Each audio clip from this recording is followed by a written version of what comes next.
Esse trecho que nós lemos, ele é muito mencionado, eu mesmo faço isso, por exemplo, em textos lidos em cerimônias de casamento. Foi a primeira aparição pública do Senhor, em que ele fez um milagre. Esse milagre foi um milagre bastante, vamos dizer assim, estonteante, pouco comum. E às vezes a gente se pergunta assim, por que Jesus transformou água em vinho? E eu já começo a dizer para vocês que a narrativa de Jesus ter transformado a água em vinho não é o que há de principal aqui. Esse texto não é sobre água virar vinho. Esse texto é sobre Jesus. A história que nós lemos aqui é o pano de fundo pelo qual o Senhor, ao inspirar a Escritura, quis nos ensinar determinadas coisas. Se vocês prestarem atenção, e eu me lembro de já ter pregado esse texto algumas vezes, mas se vocês prestarem atenção, quando você chega em casa de um casamento e as pessoas eventualmente, ou não estando em casa, mas em algum lugar com outras pessoas, e as pessoas sabem que você chegou de um casamento, você recebe aquela pergunta de sempre: de quem era o casamento? E normalmente você sabe de quem era o casamento. Mas se você recebesse essa mesma pergunta, e se você tivesse estado neste casamento, você teria que responder o seguinte: eu não faço a mínima ideia, porque nenhum de nós sabe quem é que estava se casando. Alguns chegam a supor que o noivo aqui era Natanael. Não há nenhum registro bíblico que diga que era ele. Mas alguns fazem essa conjectura, mas o fato é o seguinte: o texto não diz quem estava casando. O texto não diz quem era noiva. O texto não diz quem era o noivo. Se alguém perguntar quem casou, como é que foi a festa, talvez você pudesse dizer: a festa foi muito boa. E no final da festa ali, quando a gente já estava indo para o encerramento, tinha um vinho que foi servido que era excelente. Agora, essa é a única coisa que eu sei. A música estava boa, o casamento foi bom, o pastor não falou nenhuma abobrinha. Agora, quem casou eu não sei, porque essa é a realidade desse texto. Nós não sabemos quem é que estava se casando. Há outros textos na Escritura que também omitem os personagens que são de alguma forma central. Os noivos aqui, em se tratando de um casamento, em tese seriam personagens centrais. Mas por que será que o Senhor inspirou esse texto e deixou os noivos no anonimato?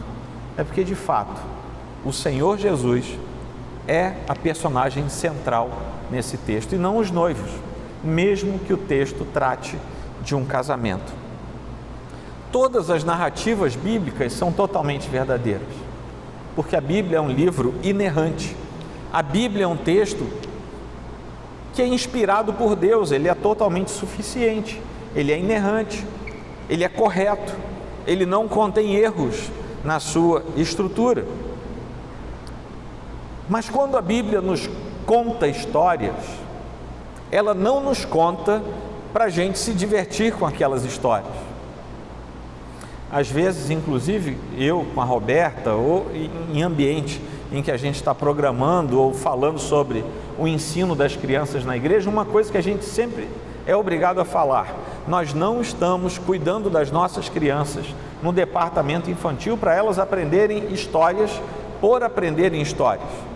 Elas precisam aprender as histórias da Bíblia, claro, mas para descobrir o porquê que aquelas histórias foram escritas. Porque é para isso que a Bíblia nos dá histórias, para nós sabermos alguma coisa que Deus queria nos ensinar por detrás delas.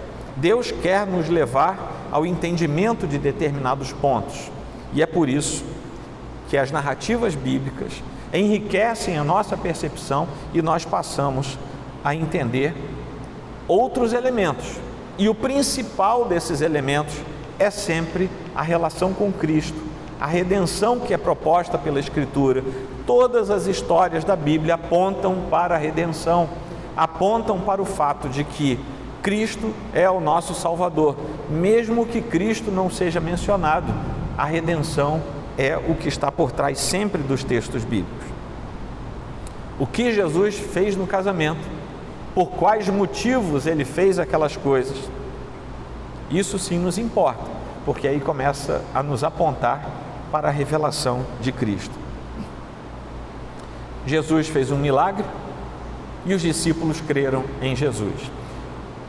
Assim, versículo 11, em Caná da Galileia, Jesus deu início a seus sinais. Ele manifestou a sua glória e os seus discípulos creram nele. Esse trecho tem o versículo 11, que é o final da história, porque o versículo 12 é o que faz o gancho, é o conector entre esse trecho de 1 a 11 e o trecho a partir do versículo 13. Então, o versículo 12 é o conector de duas narrativas. Até o versículo 11, esse texto tem um facilitador. Ele conta para a gente explicitamente para que ele existe. Era para que nós entendêssemos, as pessoas daquele tempo e nós hoje, para que nós entendêssemos a glória manifestada do Cristo, Filho do Deus vivo, e para que crêssemos nele. Então esse texto tem esse facilitador, ele já diz para o que veio. Lá no finalzinho de João, lá no capítulo 20 e pouco, João diz: tudo isso que foi contado para que muitos crescem em Jesus Cristo. Então essa é uma intenção clara do livro de João. Há 3 coisas aqui que eu falaria para vocês a respeito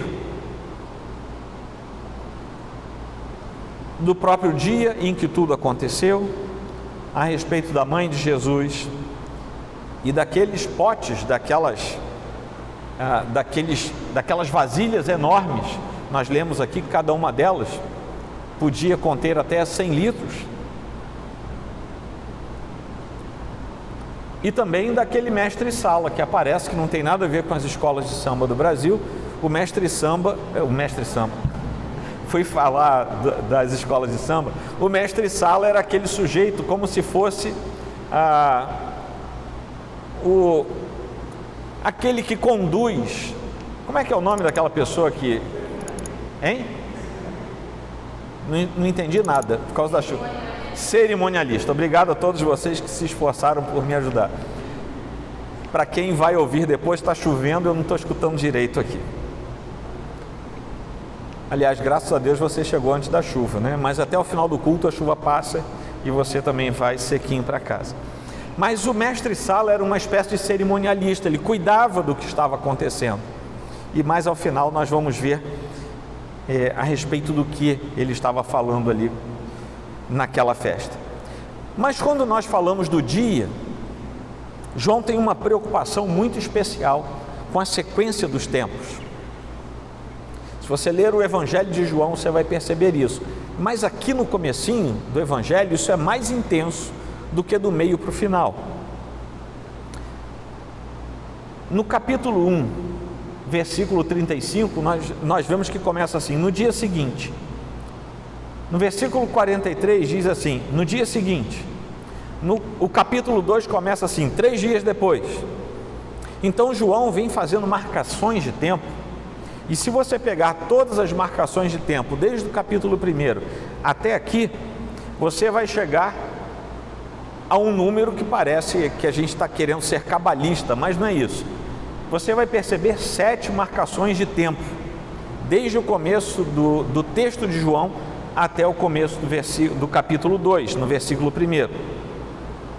Isso quer dizer que desde que João começa a cronologia em seu evangelho, passam-se 7 dias. Isso é muito significativo, porque isso apontava, dentro da estrutura da literatura bíblica, isso apontava diretamente para aquele dia em que nós sabemos que o Senhor separou para o seu descanso. Então havia uma significância por detrás dessa pontuação que João vem fazendo no tempo. Aqui no capítulo 1, que é o capítulo que antecede a nossa leitura, nós vemos muitas referências explícitas, diretas, aos primeiros capítulos de Gênesis. Eu costumo dizer que se a pessoa não crê, se ela não consegue crer no texto que vai de Gênesis 1 a Gênesis 11, ela não pode crer em João 1. Não tem como crer no começo do Evangelho de João se a pessoa não crer em Gênesis. Isso quer dizer que se a pessoa alegorizar o texto da criação, ela não tem como acreditar no texto de João, porque João é explícito em fazer uma conexão entre aquilo que ele começa a dizer a respeito do Logos, da presença do Logos, da criação de tudo. É o Logos vivo de Deus, é a palavra ativa do Senhor, é o poder explícito do próprio Deus, que lá no começo da Bíblia já tinha sido explicitamente colocado como sendo o ato poderoso de Deus em criar todas as coisas. É como se João estivesse querendo nos dizer aqui, neste dia, Deus realiza um novo trabalho, aqui no dia, aqui já em João, é como se João quisesse nos dizer, Deus aqui está realizando um novo trabalho de criação, porque a primeira criação caiu no pecado. O Senhor está promovendo uma nova criação, é por isso que nós somos novas criaturas em Deus, porque Cristo se manifestou a fim de que fossem feitas nele novas todas as coisas. E isso é aberto explicitamente a fim de nos remeter à nova aliança. O presbítero Vitor, quando leu hoje, ele pontuou, vamos fazer a leitura da antiga aliança. E depois, quando ele faz a leitura da nova aliança, é a leitura do Novo Testamento, é a leitura da nova aliança.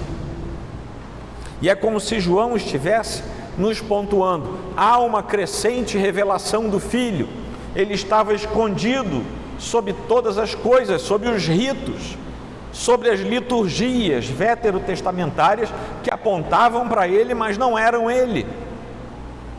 E agora, ele se fez declaradamente exposto a todos nós. Jesus está prestes aqui nesse texto que nós lemos a fazer um vinho novo aparecer. Da água ele fez vinho. No capítulo 2, ele vai falar de um novo templo. No capítulo 3, ele vai conversar com Nicodemos e diz a ele que é necessário que ele tenha um novo nascimento. No capítulo 4, ele se encontra com a mulher samaritana e diz para ela, vocês precisam ter uma nova adoração. Meus irmãos, isso não é casual, isso é proposital. O autor sagrado, inspirado pelo Senhor, vai nos levando cada vez mais ao conhecimento de que coisas novas estão surgindo. É um novo vinho, é um novo nascimento, é uma nova adoração, é um novo templo, tudo é novo, tudo é feito novo no Senhor Jesus. Essa é a mensagem do começo de João para nós. Lá em 2 Coríntios 5,17, Paulo fala a respeito das novas criaturas e das novas coisas. E assim, se alguém está em Cristo, é nova criatura. As coisas antigas já passaram, eis que se fizeram novas. Existe algo na nova aliança, existe algo que é colocado para nós, que é uma novidade, e não é à toa que a própria Escritura fala da novidade de vida quando nós nos encontramos com o Senhor. Coisas novas. A nova criação responde aos anseios do Pai e satisfazem aos anseios daqueles que o Senhor predestinou desde a antiguidade, desde a eternidade pretérita. O mesmo apóstolo Paulo, que escreveu a Coríntios, também escreve à igreja de Roma, e em 8,17 ele diz assim, e se somos filhos, somos também herdeiros, herdeiros de Deus e co-herdeiros com Cristo, se com ele sofremos, para que também com ele sejamos glorificados. E não foi para isso também que Cristo se manifestou? Versículo 11 que nós lemos. Para que é que o Senhor fez aquilo? Para mostrar a sua glória. E ele depois nos conduz a fim de que nós também sejamos inseridos na sua glória. E assim como naquele evento lá do casamento de Caná da Galileia, existe uma razão para que Deus mostre entre nós os seus sinais e as suas maravilhas. E aqui eu não quero descaracterizar os meus irmãos que são pentecostais.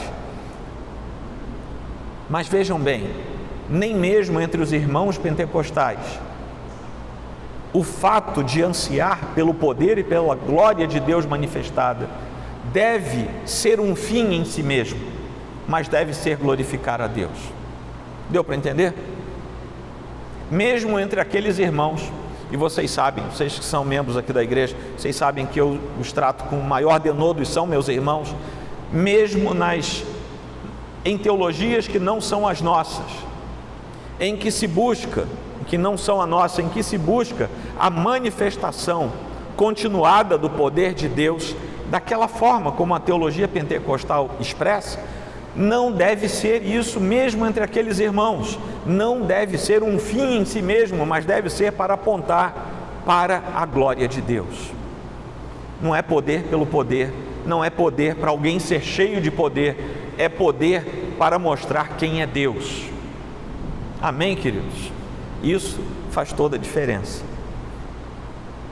No nosso meio, por exemplo,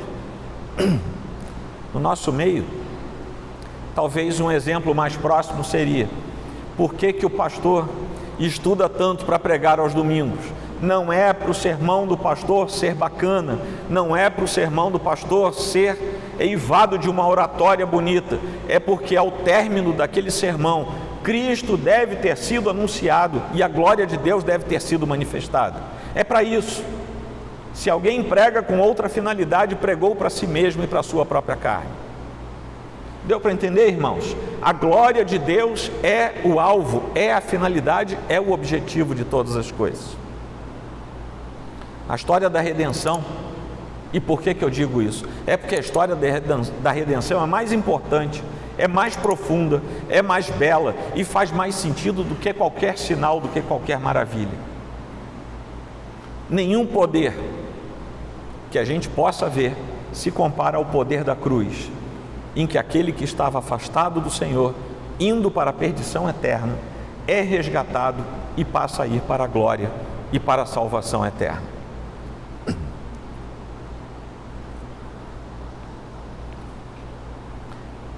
A sequência daqueles dias de João é importante para apontarmos agora para a eternidade e para a mostra da antecipação da glória de Deus, da glória de Cristo, através de toda a história da redenção. Mas esse texto também fala da mãe do Senhor. E esse texto às vezes se torna polêmico por causa disso. Porque nessa versão que eu li, a Nova Almeida Atualizada, o texto foi relativamente abrandado, ele está mais suave. Mas quando nós vamos para o texto grego e para os textos mais clássicos, né, atualizada, a corrigida, fiel, o texto parece muito duro ali naquele trecho. E esse é o segundo ponto. O vinho acabou, Maria vai até Jesus e lhe diz que não tem mais vinho. Ela chega perto de Jesus, né? Os detalhes aqui não são muito extensos, mas vai até Jesus e diz para ele alguma coisa assim: Jesus, ô meu filho, não sei como é que ela falou, o vinho acabou, o noivo vai ficar numa situação difícil. E você pensa assim: puxa, mas por que isso aconteceu? Porque as festas naquele tempo não eram como as nossas. Tem alguém recém-casado aqui? Eu acho que não. Mas você vai lá e aluga o local para festa hoje, né? 4, 5 horas de aluguel, e a festa tem que acabar naquele período. Então tudo acontece dentro de 4 ou 5 horas. Naquele tempo durava dias. E dias. E dias. Então você imagina uma festa que as pessoas viam anoitecer e amanhecer. Alguns deviam ir para casa, dormir e voltar no outro dia. Eu não sei bem como é que era essa prática cultural, mas o fato é que se você tivesse uns 10 casamentos para ir por ano, você tinha que arranjar umas 10 semanas de folga por ano, porque a coisa era intensa. Aí você entende por que eram 6 talhas, 6 potes, e cada um com capacidade para cerca de 100 litros. Alguns textos de consulta colocam entre 70 a 80 litros e 120 litros. A Nova Almeida atualizada fez uma média e botou 100 litros ali. Mas são 6, então são 600 litros. O que você vai fazer com 600 litros de vinho? São muitos dias de festa. Então, quando diz aqui, quando chega no final da festa, talvez fosse assim, ainda faltando uns 3 dias para acabar a festa. Eu não sei como é que era isso, mas o fato é que as quantidades são grandes por causa disso. Mas voltando aqui para a mãe, ele diz assim: porque a senhora está me dizendo isso? Ainda não é chegada a minha hora. Isso na versão que eu li, que é a Almeida atualizada. Quando nós lemos uma versão que está um pouco mais perto do tom do texto original, como a própria atualizada ou a corrigida, nós lemos assim: mas Jesus lhe disse: mulher, que tenho eu contigo?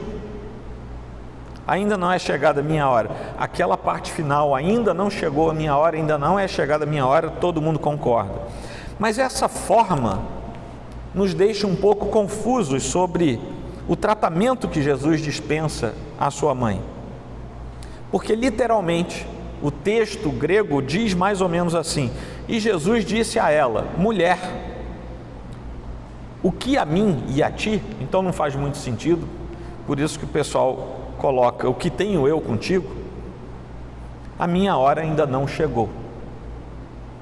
Agora, nós precisamos compreender melhor o que está acontecendo aqui, porque talvez nenhum de nós aqui tivesse coragem hoje de pegar o telefone, né?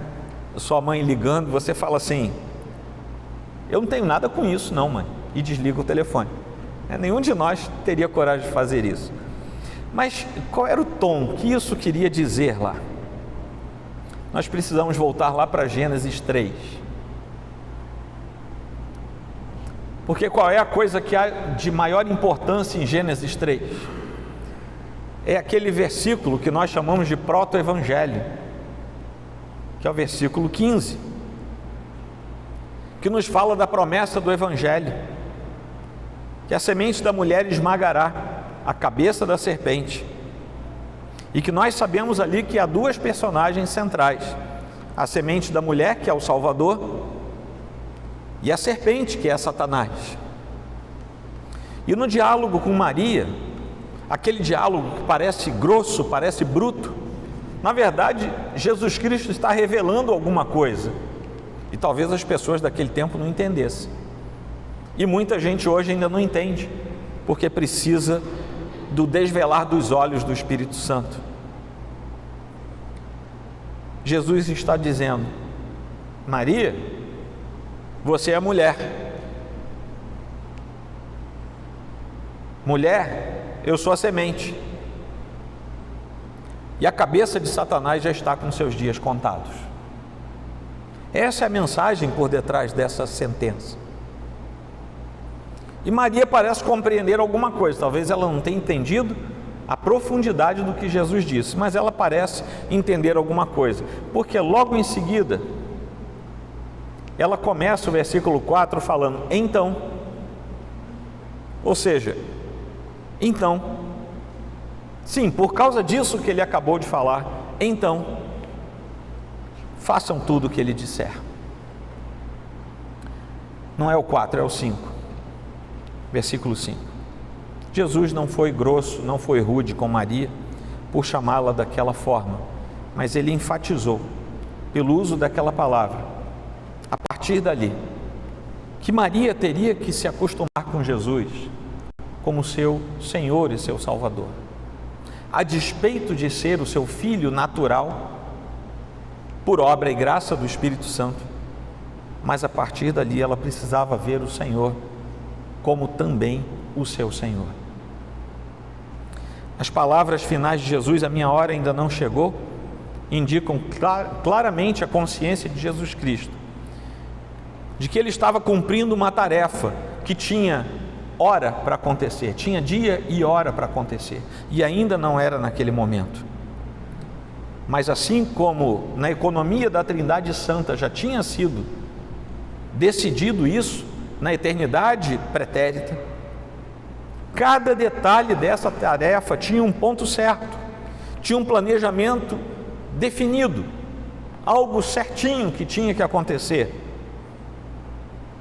É por isso que tantas vezes nós lemos nos evangelhos e tentavam matar Jesus, mas ainda não era a hora. E tentavam prender Jesus, mas ainda não era a hora. Lá no final ele diz: agora chegou a hora, podem me levar, porque agora já é a hora. Ele aqui pela primeira vez diz: ainda não é a hora, até que cerca de 3 anos depois ele falou: agora podem me levar, porque chegou a hora. Quando Jesus reconhecesse esse momento, ele agiria se entregando, mas ele não faria antes disso, porque esse era o plano perfeito da Trindade Santa. E finalmente os potes e o mestre-sala.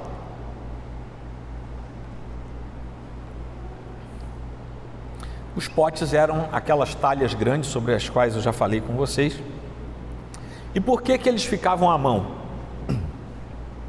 Porque desde tempos antigos, por causa da lei de Moisés, havia ordens para lavagens cerimoniais. Então toda vez que o sujeito ia comer, por exemplo, ele tinha que se purificar. Por isso que uma vez interpelaram Jesus: por que os teus discípulos não comem, não se lavam quando vão comer? Vocês lembram desse texto? É porque para os judeus a lavagem antes de comer não era higiênica, era ritual. E é por isso que Jesus dá aquele chega para lá naquele pessoal. Por que isso? Porque no tempo de Jesus já tinha mudado o conceito. Talvez pelo uso dos fariseus.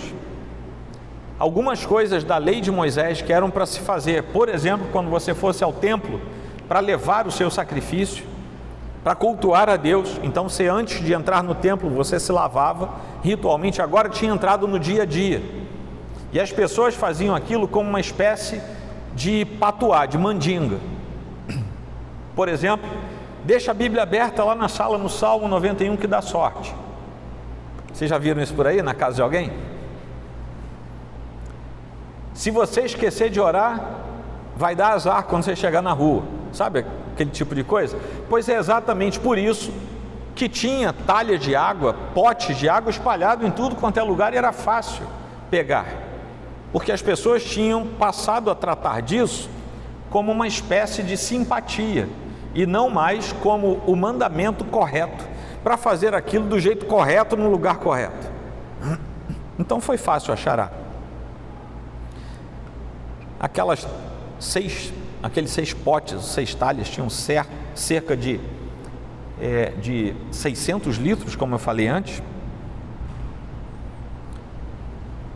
Marcos 7 chega a dizer que os fariseus e todos os judeus, quando observavam a tradição dos anciãos, não iam comer sem se lavarem cuidadosamente.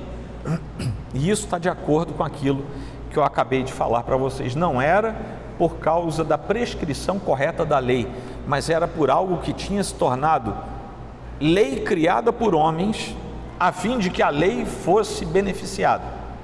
Tá? É assim, não faça isso, a Bíblia não mandou, mas não faça isso para poder você cumprir o que a Bíblia mandou. Tá? Isso ainda hoje acontece, mas não é devido. E por que será que esse texto aqui tem essa questão dos números? Eu falei para vocês que eram 7 apontamentos de tempo, de cronologia, e agora são 6 potes. Eu não vou fazer uma exegese desses 6 potes aqui, mas eles de alguma maneira me lembram principalmente lá do Apocalipse, porque nós sabemos que o número 6 é um número, ao contrário dos outros números e da maioria deles, é um número que aponta para a imperfeição.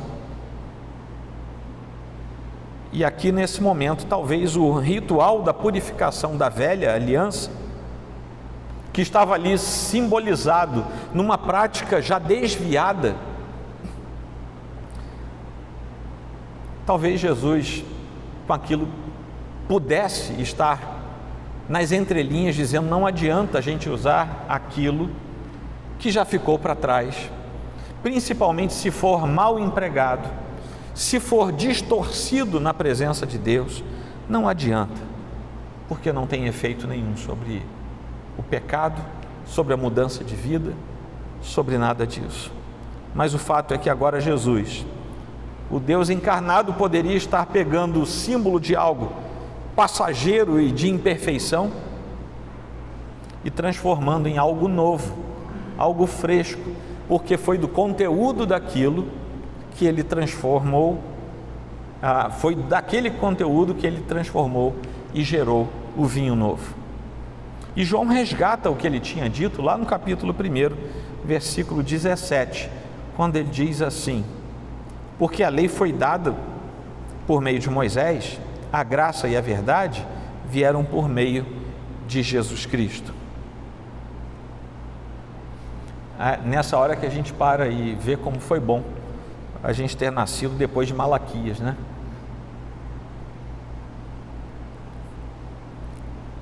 As nossas coisas passam a ser compreendidas sob a égide de um Deus que se revelou na plenitude, e nós vamos ver isso ao longo desse ano, lá enquanto pregarmos sobre Hebreus.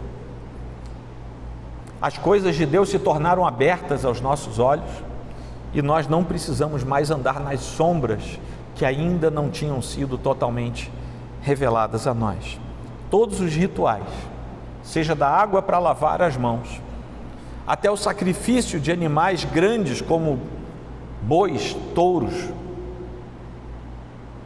tudo isso acabou em Cristo e foi resolvido para nós lá na cruz do Calvário. Não há mais nenhum ritual que seja necessário para que nós sejamos filhos de Deus. Finalmente, o mestre Sala então fala para o noivo: todos costumam servir o vinho bom primeiro, né? E você guarda o vinho bom para depois.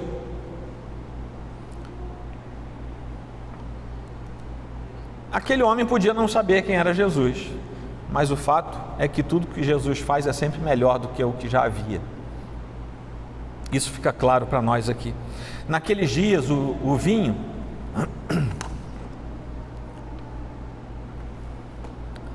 era sinônimo de alegria. Até hoje, aliás, o vinho carrega essa mensagem de alegria. Mas o fato é que o vinho em si não alegrava ninguém, é só o símbolo. Quem alegrou naquela festa não foi o vinho que apareceu, mas foi Jesus que criou o novo vinho. Quem nos alegra não são as coisas que Deus nos dá, mas é o Deus que nos dá as coisas que vem nos alegrar. Quem resolve a nossa vida não são as bênçãos que Deus nos dá, mas é o Deus que nos traz bênçãos. Naquela ocasião, o que resolveu a história da festa não foi o vinho que apareceu, não se sabe de onde, né? Quem estava lá tomando vinho não sabia de onde ele tinha aparecido, só deve ter dito: puxa, esse é melhor do que o outro que eu tomei. Mas era o fato de Jesus ter estado naquele lugar e ter feito o que ele fez, a fim de que todos fossem alegrados, e alegrados por causa dele. Onde Cristo está, a alegria também vem da parte dele. A salvação que Jesus nos dá é a melhor, além de ser a única possível, é a melhor. Nós temos casas, graças a Deus temos onde morar, mas as moradas que Jesus nos promete são melhores. Graças a Deus não há ninguém esfarrapado aqui hoje, mas as vestes que Cristo nos promete são melhores. Tudo que Jesus faz e diz em suas promessas que vai fazer por nós é sempre melhor do que aquilo que já aconteceu. É isso que significa pertencer ao reino de Deus. É andar sabendo que onde Cristo está é melhor do que na ausência de Cristo. É andar sabendo que aquilo que Cristo faz é o melhor, mesmo que não entendamos, mesmo que não percebamos naquele momento. É isso que significa estar em união mística com Cristo, sabendo que da parte dele nós haveremos de ter os melhores benefícios, aquilo que há de mais completo, porque é isso que a nossa alma anseia. Até o perdido anseia por isso, só que não sabe onde buscar. É isso que significa ter seus pecados perdoados e ter paz com Deus. E Jesus estava manifestando tudo isso ali, naquela festa. Uma festa que aparentemente não tinha nada. Cristo não pregou, pelo menos não que a gente saiba, Cristo não pregou ali o reino de Deus. Cristo não falou como ele falou lá no Sermão do Monte. Cristo não começou os seus milagres ajeitando a vida física de um aleijado, como ele fez tantas vezes, ou dando vista aos cegos, ou acalmando a tempestade. Ele começou os seus milagres entre nós levando alegria e levando paz, e dizendo ao mundo: onde eu estiver, haverá alegria renovada, haverá paz renovada. Para isso, Cristo se manifestou. Para isso, ele fez milagre. E para isso, ele disse aos seus discípulos, com o seu gesto, não com a sua palavra: creiam em mim e andem comigo. E assim encerra o trecho do primeiro milagre do Senhor feito entre nós. Amém, queridos? Vamos aplicar? Vocês estavam me ouvindo aí atrás? Estavam?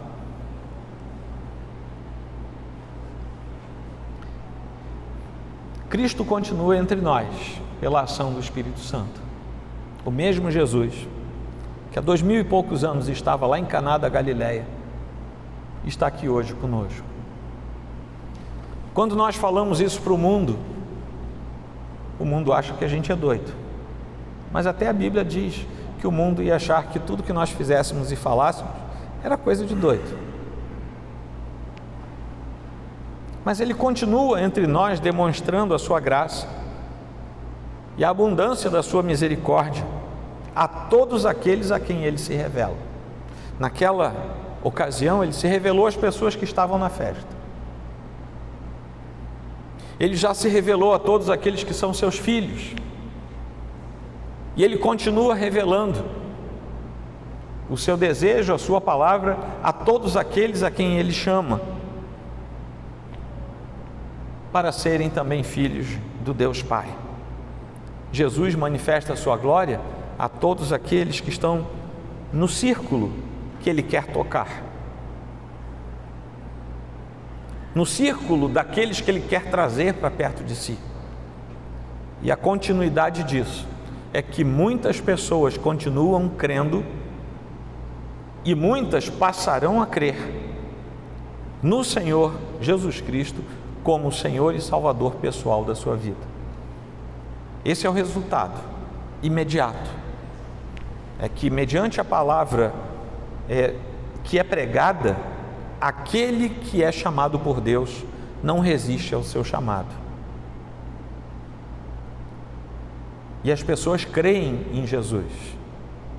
E o maior sinal que Jesus faz hoje é exatamente o sinal que mexe lá dentro do coração.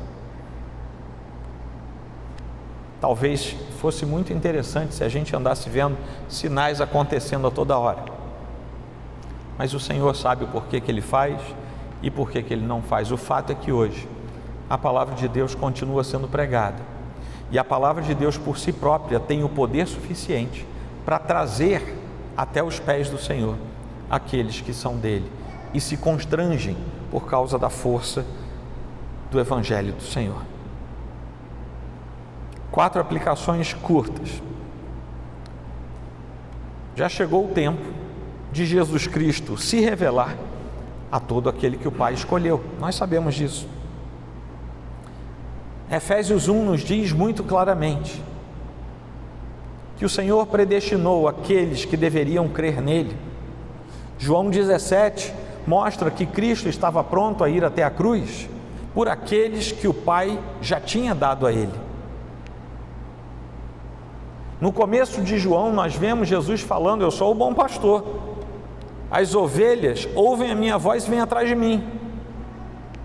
As ovelhas reconhecem quando Jesus fala, quando a sua palavra é pregada, aqueles que são ovelhas do Senhor reconhecem a sua voz e passam a andar atrás de Jesus Cristo. Vejam bem, ovelha nasce ovelha, cabrito nasce cabrito, lobo nasce lobo. Estou falando de 3 animais que são muito familiares a nós na Escritura. A promessa que Cristo faz na Escritura não é transformar um desses animais em ovelha, mas é trazer as ovelhas para o aprisco do bom pastor. Isso quer dizer que há ovelhas que nasceram, que estão sujas na lama do pecado, revolvidas na sujidade do mundo, cheias de carrapicho, maltratadas, e que pela pregação do Evangelho, que costumeiramente é feito pela Igreja do Senhor, nesses últimos 2000 anos, haverão de ouvir o bom pastor falando, e como ovelha vão reconhecer a voz do pastor, e simplesmente vão largar tudo e vão andar atrás dele. Essa é a promessa do Evangelho. Essas ovelhas serão tratadas pelo Senhor, serão limpas, serão tosquiadas. Quem já teve bichinho de estimação aí sabe, de vez em quando tem uma praga de carrapato, você tem que tratar. Essas ovelhas serão tratadas, serão cuidadas, serão limpas e serão colocadas num lugar onde há grama verde e água limpa. Salmo 23. Por quê? Porque o Senhor é o nosso pastor e ali serão cuidadas pelo sumo pastor. Esse pastor continua se revelando e ele se revela por diversas maneiras, mas na antiguidade a revelação principal era por meio dos profetas, era por meio daqueles que falavam em nome do Senhor, até que um dia ele se revelou no Filho, no Logos encarnado, que é o que aparece no começo de João, que é o mesmo Logos que ainda não sendo tratado como Logos encarnado, mas é o mesmo que está lá no começo de Gênesis. Ele é o noivo que cuida da igreja gloriosa, porque a glória é para ele, por isso que a igreja é gloriosa. Uma igreja santa, sem defeito, que é a noiva do Cordeiro. Ele próprio cuida dessas ovelhas, para que sejam,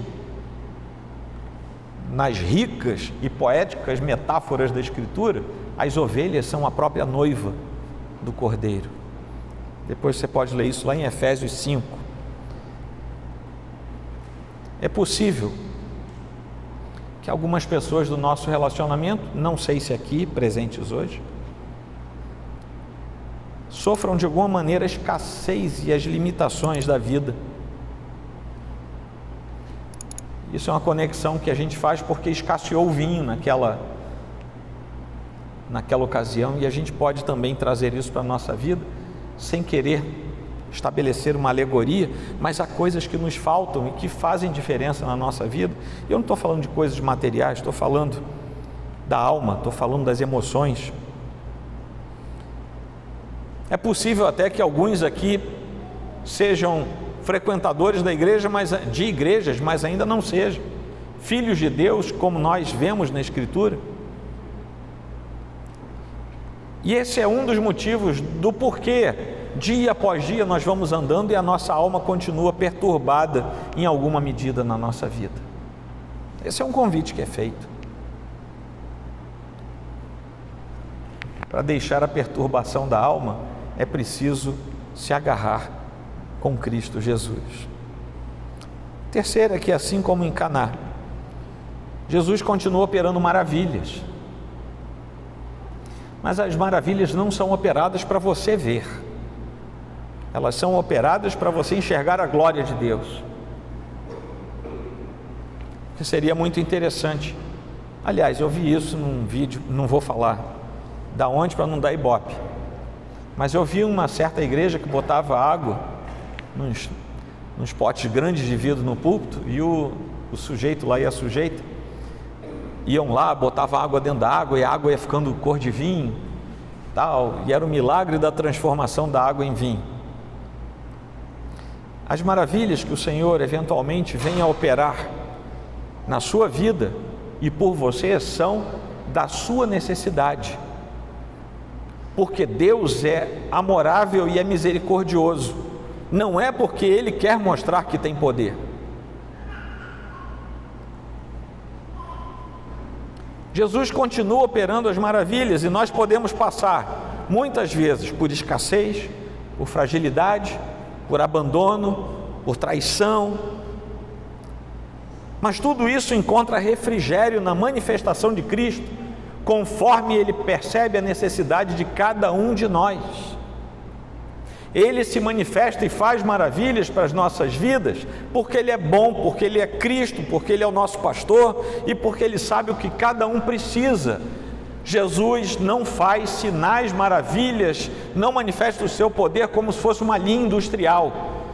Eu vou fazer aqui um grande poder, um grande sinal acontecer porque eu sou poderoso. Não é assim.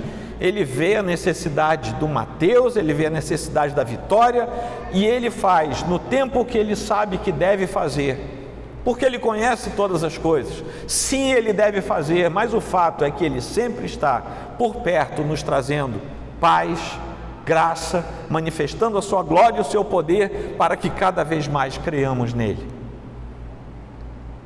Jesus não é um personagem de programa de auditório, e nós, Igreja de Cristo, nesse século 21, temos transformado Jesus em coisa de auditório.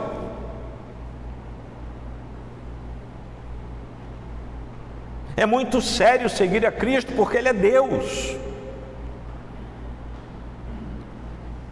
Por mais que Ele seja próximo, terno, carinhoso, Ele é Deus. Meus irmãos, o culto ao Senhor é um local que, por mais que estejamos alegres, por mais que queiramos extravasar a nossa alegria do Senhor, o culto ao Senhor é solene. Estou falando de liturgia, porque há diversas liturgias, e desde que Deus seja o centro, Cristo seja o centro da pregação naquele lugar, as liturgias podem sofrer alteração, mas o nosso coração tem que se chegar a Deus de forma solene, de forma devotada. Nós banalizamos o culto, nós banalizamos a nossa relação com o Senhor.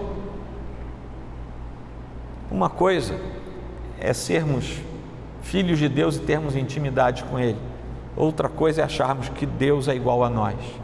Ele continua sendo Deus e nós não somos Deus. Nem na eternidade com Deus nós poderemos confundir essas coisas. Finalmente, hoje pode ser o dia, e agora pode ser a hora, em que Jesus liberta várias pessoas do pecado, seja do pecado original, ou seja, pessoas são convertidas ao Senhor,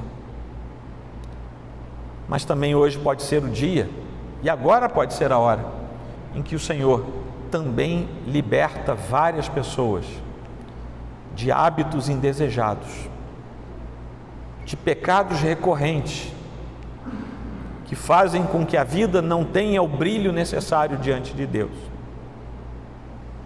Porque viver com um Deus santo requer santidade. E por mais que sejamos salvos, é preciso sondarmos o nosso coração diuturnamente, a fim de que o Senhor nos aponte os pecados em que temos sido recorrentes e que Ele próprio, ao fazê-lo, nos aponte que devemos deixar essas práticas. Isso faz parte da santificação. O Senhor, nesta noite, pode trazer leveza a quem carrega um fardo pesado. Nesta noite, o Senhor pode trazer cura a quem está enfermo. Nesta noite, o Senhor pode trazer restauração a famílias arranhadas. Nesta noite, o Senhor pode trazer a solução de questões que talvez há anos perturbem a mente e o coração de alguém. Mas acima de tudo, o Senhor hoje, Ele se coloca como aquele que se manifesta para que a sua glória seja vista e para que nós de fato creiamos nele. Amém, queridos?